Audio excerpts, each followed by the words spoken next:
What it do? It's your boy Cinco Band's the man, trying to get 100 grand. Hey, you know I got the plan, and I can't do it without you. Hey man, today is a special day. Today we taking the veil off today. We uncovering secrets today. Deep, dark secrets today. You feel me? As you notice, I got my Laker gear on. You know what I'm saying? Proud Laker fan, you dig? Hey, but I want to know, LeBron, you got some explaining to do. Let's get this. I can't even trust my own mama, so I'm riding around town with the llama. Bitch, we about to drama. I can't even trust my own mama, so I'm riding around town with the llama. Bitch, we about to drama. Drop the addy, I'ma put love. Drop the addy, I'ma put love. Bitch, we about to drama. Drop the addy, I'ma put love. Yo. Hey, man, we are back. We back, y'all. And we about to get right into it, man. They saying LeBron got some deep, dark secrets, man. So, without further ado, hit that like, hit that subscribe button, drop me a hype. If you want more content like this, you know what I'm saying, follow me.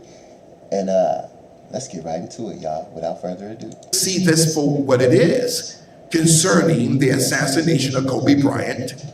And one name keeps popping up is Jeffrey Morgan Steibel. To your listeners, if you guys get a chance, look up Jeffrey Morgan Steibel. He was a part of Barack Obama's 2013 Brain Initiative, okay? He believes in brain mapping, okay? And along with Elon Musk. So Jeffrey Morgan Steibel was introduced to Kobe Bryant right after that rape case in July of 2003. Who's Jeffrey Morgan Steibel? When you type in his net worth doesn't come up, but Kobe Bryant's net worth comes up. Why? So Jeffrey Morgan Steibel was the former CEO of the Dun and Bradstreet Credibility Corporation. Okay, and so Jeffrey Morgan Steibel, a multi-millionaire from the Dun and Bradstreet. That's the whole business. You know, okay, let's keep going. Santa Monica, who's still being investigated by the FBI for Ponzi schemes against 36,000 people here in California and in the state of Washington. Jeffrey Morgan Steibel. I'm not blaming him for Kobe's death. Who introduced Kobe to this man? An agent by the name of Arm Tellem, who was Kobe Bryant's first agent, okay? Before Rob Pelinka became Kobe Bryant's agent. Rob Pelinka is the general manager and the president of basketball operations for the Los Angeles Lakers. Arm Tellem, when Kobe got back from Colorado from that mess in the summer of 2003, introduced Kobe to this man, Jeffrey Morgan Steibel. Navon, the #1 rated business travel platform, lets your team book work travel. Hey, hit that like, hit that subscribe. I don't know how this dude know all this. He really did his research. Let's continue. Obviously, YouTube does not like the topics that we covered with Pastor Larry Gators. That's why I'm asking you to do these 3 simple things. Number 1 is subscribe to my channel if you haven't done this already. Number 2, Foundation. I want everyone to hear me. Wait a minute. The Lifeboat Foundation was created by a man by the name of Eric Klein, a former Wall Street hedge fund manager who moved to Las Vegas and who created the Lifeboat Foundation. They believe in singularity. They believe in bio and nanotechnology, social engineering. Guess who was also on that board besides Jeffrey Morgan Steibel, Kobe's business partner? Someone named Jeffrey Epstein. Ooh. Jeffrey Epstein knew Kobe Bryant. Gang, that's not a name you want to be associated with, gang. That's wow. Okay. Business partner. Now, is there any evidence that Kobe knew Jeffrey Epstein? I can tell you it would be an impossibility for Kobe not to know, and not even to have met Jeffrey Epstein, who sat on the Lifeboat Foundation, including the Clintons, including the Obamas, okay? Including Jeffrey Epstein. Eric Klein, his best friend, is a man by the name of Moshe Greenspan, who created a company called Church X, all right? Creating facial recognition software for churches. Moshe Green. Now, hey gang, let me pause it right there real quick on that facial recognition camera stuff. Let me tell y'all, man, hey, a lot of people that know me know I cook.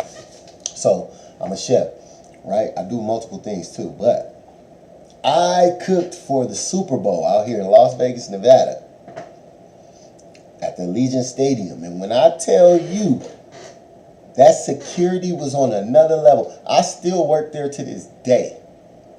And I go through security every day, almost. But when I tell you that Super Bowl, security was on a whole nother level. Facial recognition from afar. You hear what I'm saying? I was walking up to the gate. Look, I go through the little metal detector. I'm thinking, like, they had 3 checkpoints before you even get in the gate. So I get past the 3 checkpoints. I'm going towards the gate. I go through the metal detector like I regularly do. As soon as I come from the metal detector, they got these things standing up in front of the aisles with iPads on them. As soon as you walk through that metal detector, it pulls your face. Boop. Your whole credentials pull up. Boom. It said Charles Edwards, chef, cook, ooh, this section, luxury suites, ooh, all this stuff. I was like, it blew me away because it just snatched my face. And I was like, whoa, what the hell? I didn't even walk up to this thing. It really threw me for a loop. You know what I'm saying? But what I'm saying, I said that to say that facial recognition cameras, a real deal. Real deal. Greenspan, no relation to Alan Greenspan, former chairman of the Fed. Moshe Greenspan is a former Mossad agent. Eric Klein, who is good friends with Jeffrey Morgan Steibel, who created the Lipo Foundation, his family is heavily connected to Israeli Mossad. So these ley lines that Kobe Bryant is a part of, he's in way over his head. If you've got any questions, definitely ask me. This is heavy. So we're talking about the assassination of Kobe Bryant. My assignment today was to present the facts of names, links, times, dates, decades, in order for your beautiful listeners to come up with the proper conclusion. And so when you talk about even the history of slavery, well, next time I'm going to come back, I would love to come back. We'll definitely get into that. But with Kobe Bryant, he was snuffed out because he was going to expose the entire pharmaceutical industrial complex, beginning with the In-State Therapeutic Corporation, Acorn, and High-Tech Pharmaceuticals, which are owned, not Acorn because they're defunct now, which are owned by the Novartis AG Group out of Basel, Switzerland. Whoa. Time out. I can't just let him pass that. He's saying Kobe Bryant, Kobe Bean Bryant, our Kobe, our GOAT, was about to go against Big Pharma? Oh my God. That is wild, y'all. That's a new discovery we didn't even know. I didn't know this. Kobe was going against Big Pharma. Wow. Who is heavily involved in the design of COVID-19, okay? And so when you look at the Novartis AG Group, who does the drug testing. Hey. Boom. Moment of silence for Kobe.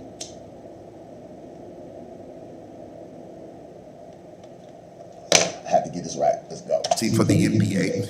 And Kobe was set to receive 2 checks for $1 billion each. Why? Woo! Wanted Kobe Bryant to create. Hold up. 2 B's? Kobe was about to get 2 B's off the rip? What? Run that back, man. I need to hear that again, gang. I'm sorry. Okay. And so when you look at the Novartis AG Group, who does the drug testing for the NBA, and Kobe was set to receive 2 checks for $1 billion each. Why? President Xi Jinping wanted Kobe Bryant to create a rival league that will rival the NBA. Adam Silver didn't want that. China. Mohammed bin Salman of Saudi Arabia. Hold up. So not only was Kobe going against Big Pharma, he was finna sign a deal with China, our arch enemy, to create a league that combats with the NBA. Oh my God! Whoa! And then Saudi was finna bring him a check. Hold on, he said Saudi was finna bring him a check too. Hold up, let's go. Tax for $1 billion each. Why? President Xi Jinping wanted Kobe Bryant to create a rival league that will rival the NBA. Adam Silver didn't want that. Mohammed bin Salman of Saudi Arabia, that's it, good friend of Kobe Bryant, wanted to present Kobe with $1 billion check to create a rival NBA league against Adam Silver. Adam Silver didn't want that. Shortly before Kobe's death was the passing, of the former commissioner of the NBA, David Stern, who was set to testify before Congress regarding the NBA's connection to organized crime and gambling. So Commissioner David Stern dies, and then here comes Kobe. One of Kobe's best friends, actor Chadwick Boseman of the Black Panther, Died of cancer. Died of cancer, in aggressive form. Some would say even turbo cancer. Turbo right? cancer, yeah. And I have a contact in the Los Angeles Coroner's Department that a woman that I know, a good friend of mine, Nigerian, she said she believes that Chadwick Boseman was poisoned, which propelled the cancer. That sounds like a Hollywood movie. Why would the deep state do this? Because Chadwick Boseman, along with Nipsey Hussle and Kobe Bryant, wanted to leave the system. And Kobe Bryant created a company called Granity Studios. Granity. Now, the term granity means graphene. Graphene, like graphene oxide. Mm-hmm. An element within the COVID-19 vaccination, COVID-19. So Granity or Graphene, Granity Studios. So you get people, like David Geffen. You get people like Steven Spielberg wanted to contribute money for Kobe Studio. He said, no, I don't need your money. I don't want to be controlled. I don't want to be controlled. And he won an Oscar. He won an Oscar. That's it. You see? And now you got this counterfeit like LeBron James, who has that Boulay logo tattooed on his chest. LeBron James has that Boulay tattoo. We about to get into it, gang. I hope y'all ready. Hit that like, hit that subscribe. It's about to go down. Tattooed on his chest. What's the tattoo? Yeah, what the Boulay tattoo. If you go to Google Images and type in LeBron James chest tattoo, LeBron James chest tattoo, or that Boulay, B-O-U-L''E, tattooed on the chest of LeBron James. Half male, half female, half lion with breasts, with his right paw on an urn. You are it, that they keep the ashes of. You're actually right. That's it, you see. So LeBron James is a Prince Hall Mason, has that Boulay tattoo on his chest. It's amazing, And so, and I'm going to say this, when LeBron retires, his number would be called 2, This is how the deep state, he thinks that he's just going to retire. And that's. My thing is this. Where is all this number being called shit is coming from? Did it start with Kobe? Because Jordan number ain't been called. He been retired, living good. Magic number ain't been called. He been retired, living good. Iverson number ain't been called. He been retired. So I'm just like, I got to play devil's advocate. Where is all this number being called stuff coming from? I mean, maybe Jordan wasn't intertwining with that shit, but he's worth too much, man. I just don't understand. Let's go. Let's keep it rocking. That's why he doesn't want to retire. And so that tattoo is tattooed on LeBron's chest. The former NBA player, Dwayne Wade. Correct. How much would a $5,000 personal loan cost me monthly? More than you can afford, white boy. Hey, man, hit that like, hit that subscribe. I'm just playing it. that curly top, man, he could go to the bar with a nigga, man. You know what I'm talking about? Yeah, we can go out. You feel me? Take him out. Me, my wife, him, his gal. He like a cool cat. You know what I'm saying? But I don't know this nigga. He could be crazy. Jeffrey Dahmer type shit. You feel me? His son, Zion, is now called Zaya. Okay, this is how these black folk do, not just black people, but people within the system. To go to the next level, you have to sacrifice something. This goes back thousands of years during the time of the pharaohs. If a man wanted to have access to Pharaoh, he had to sleep with the male magician. If a woman wanted to have access to Pharaoh, she had to sleep with the female magician. If a parent wanted their child to see Pharaoh, that child had to sleep with the male magician. That's wild. That is wild. Hey, let me know what y'all feel about that in the comments, bro. That is wild. Nothing has changed. In the rap industry, to go at a certain level financially, you have to be what we call butt broken. Humiliation. That humiliation. And to your powerful listeners, this goes back into slave level financially. You have to be what we call butt broken. Humiliation. That humiliation. And to your powerful listeners, this goes back into slavery, right?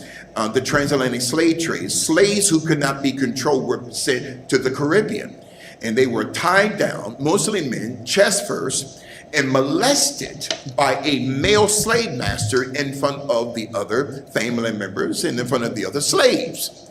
Nothing has changed. So when you look at Sean Combs, he was an FBI informant until he was arrested. He was an FBI informant going back to the 1990s. Did he? So when White... He said Diddy was an informant since the 90s. Did the FBI and the Department of Homeland Security raid his house here in Holmby Hills? Thousands of videotapes of senators, congressmen, okay, including people like Hakeem Jeffries now, is on those tapes. Why do you think President Trump got his tax bill passed? Now, President Trump can reveal the Epstein and the Diddy list, but he's smart. He says, I'm keeping this. You see? That's a leverage. Leverage. And so Diddy is going down, okay? People like Stephen A. Snitch, okay? His best friend, Stephen A. Snitch, is a bootleg, okay? I met him about 2 years ago at the Beverly Hilton Hotel. Nice guy, but he is what we call a house Negro. A house Negro is a person, a bootleg, that protects the gate of its master. A house Negro, as Malcolm X says, protects the system of its master. Stephen A. Snitch used to say, you know, I'm so excited about making money for my bosses. Okay, so Disney, okay, pedophiles, and ESPN. And if you are a pro-Trump, they will fire you. Okay, another topic for another day. So then, Stephen A. Snitch is a bootleg. Okay, so all of these people, these black journalists like Gabby Phillips on the Crack News Network, they're bootlegs. Okay, Gayle King, you know, of CBS News, shortly after Kobe was assassinated, she interviewed a former WNBA player who was great friends with Kobe, Lisa Leslie, and was asking Lisa Leslie, did Kobe rape that girl and call her, bashing the reputation of Kobe Bryant. Why? Because bootlegs do this, and then right after that interview, Gayle King, Oprah Winfrey's girlfriend, gets a $500,000 raise. This is what they do. They don't care about us. These gatekeepers, I'm telling you, Reverend Al, vitamin B deficient Sharpton, Jesse Jackson, Benjamin Crump, Farrakhan, they're all a part of the bootleg secret society. Hey, y'all. That's wild. Hey, man. But we got another one, man. If y'all want some more content like that, y'all, hey, follow me, like, subscribe, give me a hype. You know what I'm saying? Join the Bands Nation. Let's do this right. But, till the next one, have a blessed one. I can't